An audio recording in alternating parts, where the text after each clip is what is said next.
Assalamualaikum warahmatullahi wabarakatuh. Perkenalkan, nama saya Riki Septian dari kelas 2D Pendidikan Jasmani angkatan 2019. NPM 192191126. Di sini saya akan menjelaskan materi tentang keterampilan gerak. Nah, buat poin pertama itu di sini ada pengertian keterampilan gerak. Keterampilan gerak adalah kemampuan seseorang untuk melakukan suatu tugas gerak secara maksimal sesuai dengan kemampuannya. Keterampilan gerak pada setiap orang berbeda-beda. Banyak faktor yang mempengaruhinya, antara lain faktor tingkatan usia, pengalaman gerak. Sifat dasar dari sebuah keterampilan adalah memaksa seorang pelajar untuk lebih membuat pertimbangan ketika merencanakan belajar dari pengalaman. Untuk membantu praktisi memahami sifat dasar dari keterampilan gerak, beberapa sistem klasifikasi atau taksonomi telah mengembangkan keterampilan gerak dari beberapa unsur-unsur umum.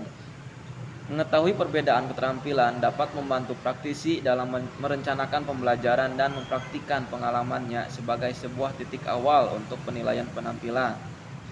Terus buat poin kedua itu ada klasifikasi keterampilan. Keterampilan gerak adalah kemampuan untuk melakukan gerak secara efektif dan efisien. Keterampilan gerak merupakan perwujudan dari kualitas koordinasi dan kontrol tubuh dalam melakukan gerakan. Keterampilan gerak diperoleh melalui proses belajar, yaitu dengan cara memahami gerakan dan melakukan gerak berulang-ulang dengan kesadaran pikiran, kebenaran tindakannya. Gerak yang dilakukan, pengklasifikasian gerak bisa dibuat berdasarkan beberapa sudut pandang. Ya.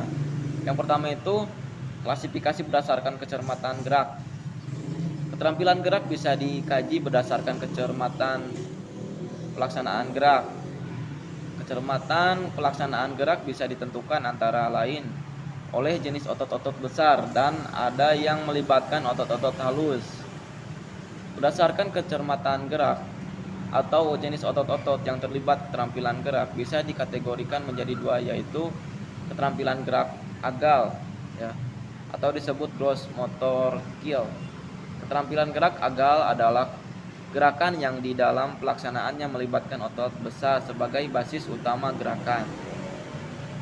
Buat yang kedua, keterampilan gerak halus atau fine motor skill. Keterampilan gerak halus adalah gerakan yang pelaksanaannya melibatkan otot-otot halus sebagai basis utama gerakan, sebagai contoh menggambar, mewarnai, dan menulis tegak bersambung. Terus ada yang kedua itu ada klasifikasi berdasarkan perbedaan titik awal. Apabila diperlukan, gerak keterampilan ada yang dengan mudah bisa diketahui bagian awal dan akhir dari gerakannya. Tetapi ada juga yang sukar untuk diketahui dengan karakteristik seperti itu.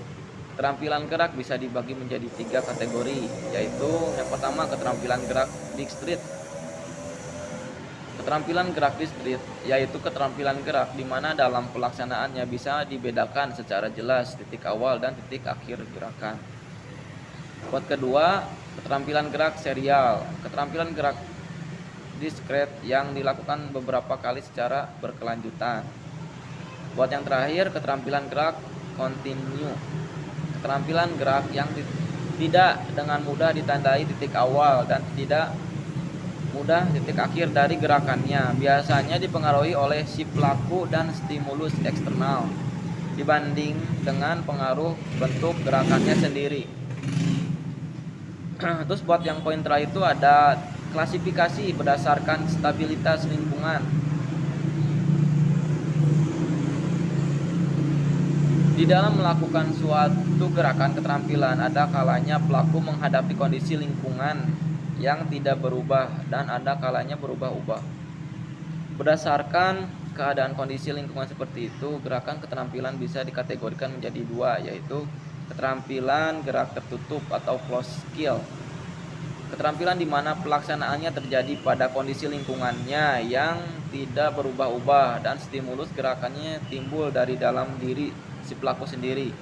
Tidak adanya faktor luar yang turut mengarahkan gerakan.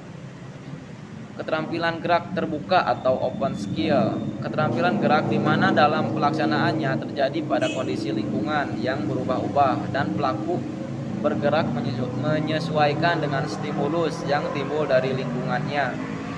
Perubahan kondisi lingkungannya bisa bersifat temporal dan bersifat spesial. Nah, di sini ada unsur-unsur keterampilan gerak. Dalam Tarigan pada tahun 2019, secara garis besar ada 3 kelompok yang membentuk keterampilan gerak. Yang pertama, kemampuan fisik. Fisik sebagai fungsi untuk melakukan gerakan. Kualitasnya perlu baik agar gerakan bisa terampil. Dalam unsur fisik ini, yang membentuk keterampilan gerak meliputi kekuatan, ketahanan, kecepatan, fleksibilitas, agilitas, power, stamina, keseimbangan, dan kinetic sense. Kemampuan mental. Unsur-unsur kemampuan yang termasuk dalam kemampuan mental meliputi kemampuan memahami gerakan yang akan dilakukan, kecepatan memahami rangsangan stimulus, kecepatan membuat keputusan, kemampuan memahami hubungan jarak, kemampuan menaksir objek yang bergerak, kemampuan menaksir irama, kemampuan mengikat gerakan, kemampuan memahami mekanika gerakan, kemampuan berkonsentrasi. Kemampuan emosional. Kemampuan emosional yang berpengaruh pada saat melakukan gerak terhadap kualitas penampilannya adalah kemampuan mengendalikan emosi dan perasaan. Nah, mungkin cukup sekian penjelasan dari saya, kurang lebihnya mohon maaf. Wassalamualaikum warahmatullahi wabarakatuh.